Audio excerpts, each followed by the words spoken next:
उत्तर प्रदेश की 25 बड़ी खबरें। बदलेगी नोएडा की हवा। एनसीआर में अगले 48 घंटे में बारिश क्या है? इस बदलाव की वजह नोएडा और ग्रेटर नोएडा में मौसम में बदलाव के संकेत मिल रहे हैं। मौसम विभाग के अनुसार 21 से 26 फरवरी के बीच बारिश की संभावना है, जिससे प्रदूषण में कुछ राहत मिल सकती है। फिलहाल दोनों शहरों में XI बेहद खराब श्रेणी में दर्ज किया गया है। दिल्ली एनसीआर के साथ साथ नोएडा और ग्रेटर नोएडा में भी, जहां एक तरफ लोगों को ठंड से थोड़ी राहत मिली है, शहर में तेज धूप के साथ मौसम में हल्की गर्मी महसूस की जा रही है। हालांकि मौसम विभाग ने फिर से ठंडक के बढ़ने के संकेत दिए हैं। विभाग के अनुसार 21 और 26 फरवरी के बीच एक बार फिर नोएडा शहर में मौसम करवट ले सकता है और लोगों को ठिठुरने पर मजबूर कर देता है। ठंडी हवाएं के साथ साथ बारिश होने की भी उम्मीद जताई जा रही है। नोएडा और ग्रेटर नोएडा शहर में यदि प्रदूषण की बात करें तो देश के सबसे प्रदूषित शहरों में नोएडा बना हुआ है, जहां AQI इंडेक्स 342 दर्ज किया गया है, जो कि बेहद खराब श्रेणी में आता है। सुबह और शाम के वक्त अधिकतम तापमान 16 डिग्री और न्यूनतम तापमान 5 डिग्री तक दर्ज किया गया है।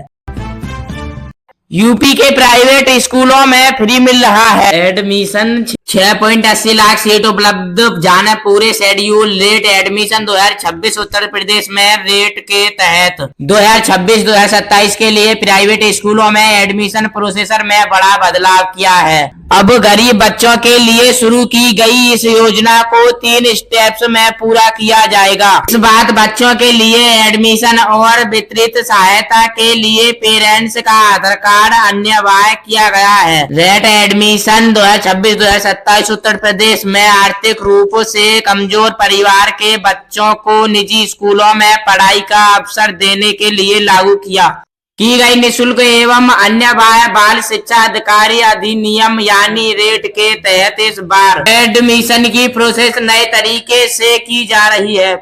शिक्षा विभाग ने 2026-2027 के लिए पूरे एडमिशन व्यवस्था को 3 स्टेप्स में पूरा करने का फैसला लिया है। इसके तहत प्राइवेट स्कूलों में बच्चों का एडमिशन 2 फरवरी से शुरू होगा। इस साल पेरेंट्स के आधार कार्ड के माध्यम से बच्चों का एडमिशन किया जाएगा। इसके साथ ही किताब, कॉपी और अन्य एकेडमिक चीजों के लिए मिलने वाली धनराशि भी आधार से जुड़े खाते में सीधे भेजी जाएगी। बेसिक शिक्षा विभाग के अनुसार पहले स्टेप में आवेदन की प्रोसेस 2 फरवरी से 16 फरवरी तक चलेगी। इस दौरान मिले आवेदनों की जांच और वेरिफिकेशन जिले बेसिक शिक्षा अधिकारी BAS द्वारा किए जाएगा। पहले स्टेप की लॉटरी 18 फरवरी को निकाली जाएगी और सिलेक्टेड बच्चों को संबंधित स्कूलों में नामांकन करने के लिए 20 फरवरी तक आदेश जारी कर दिए जाएंगे।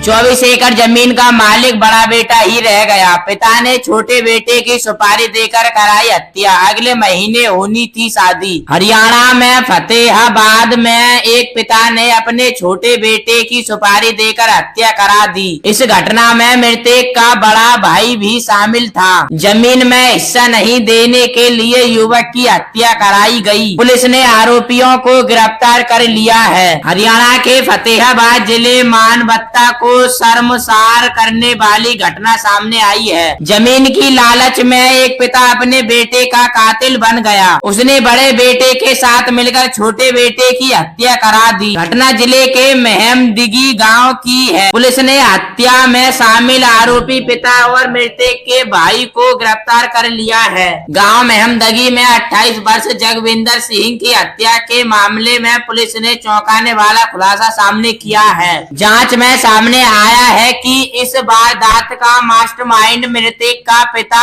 अवतार सिंह और बड़ा भाई तरण प्रतीन ही था। मृतक के पिता और उनके बड़े भाई ने गांव के 2 लोग जगविंदर सिंह की हत्या के लिए 1,20,000 रुपए की सुपारी दी थी। यह सौदा युवक की हत्या के करीब 20 दिन पहले तय हुआ था। उसी समय सुपारी की रकम भी दी गई थी। बंगाल में SIR फाइनल वोटर लिस्ट जारी होने में होगी देरी, फिर बढ़ेगी तारीख, जाने क्यों है वजह। बंगाल में अंतिम मतदाता सूची का प्रकाशन सुप्रीम कोर्ट के आदेशों के कारण टल सकता है। सुप्रीम कोर्ट ने स्पेशल इंटेंसिव रिवीजन SIR प्रक्रिया में बड़ी को सार्वजनिक करने और आपत्तित दर्ज करने के लिए अतिरिक्त समय देने का निर्देश दिया है। चुनाव आयोग के अनुसार लाखों सुनवाई करना निर्धारित समय में असंभव है। 14 फरवरी की प्रकाशन तिथि अब आगे बढ़ सकती है। बंगाल में SIR के बाद फाइनल वोटर लिस्ट के प्रकाशित करने की तारीख फिर टल सकती है। सुनवाई 7 फरवरी को खत्म होनी थी और फाइनल लिस्ट 14 फरवरी को पब्लिक होने की संभावित थी, लेकिन इलेक्शन कश्मीर का मानना है कि लिस्ट 14 फरवरी तक पब्लिक नहीं हो पाई। इस वजह से लिस्ट के पब्लिकेशन की तारीख टल सकती है, लेकिन अभी तक चुनाव आयोग का बयान नहीं आया है कि फाइनल लिस्ट कब पब्लिक होगी। सुप्रीम कोर्ट ने यह आदेश दिए हैं कि इलेक्शन कश्मीर को वोटर लिस्ट के स्पेशल इंटेंसिव रिवीजन प्रोसेस के में गड़बड़ी की लिस्ट पब्लिक करनी होगी। मंगलवार को सुप्रीम कोर्ट ने इस बार में 10 पॉइंट्स गाइडलाइंस जारी की है। टिकट बेचना फ्रेंडली फाइटिंग पप्पू यादव से लेकर OBC तक बिहार में कांग्रेस की हार के क्या क्या कारण। बिहार विधानसभा चुनाव में कांग्रेस की करारी हार के बाद दिल्ली में हुई बैठक में कई चौंकाने वाले खुलासे हुए। OBC फैक्टर के नुकसान और अंदरूनी कलह को हार का मुख्य कारण माना है। प्रत्याशी ने फ्रेंडली फाइटिंग और वोट चोरी का भी आरोप लगाया है। बिहार विधानसभा चुनाव में कांग्रेस को बुरी तरह हार का सामना करना पड़ा है। कई सीटों पर कांग्रेस की जमानत तक जब्त हो गई है।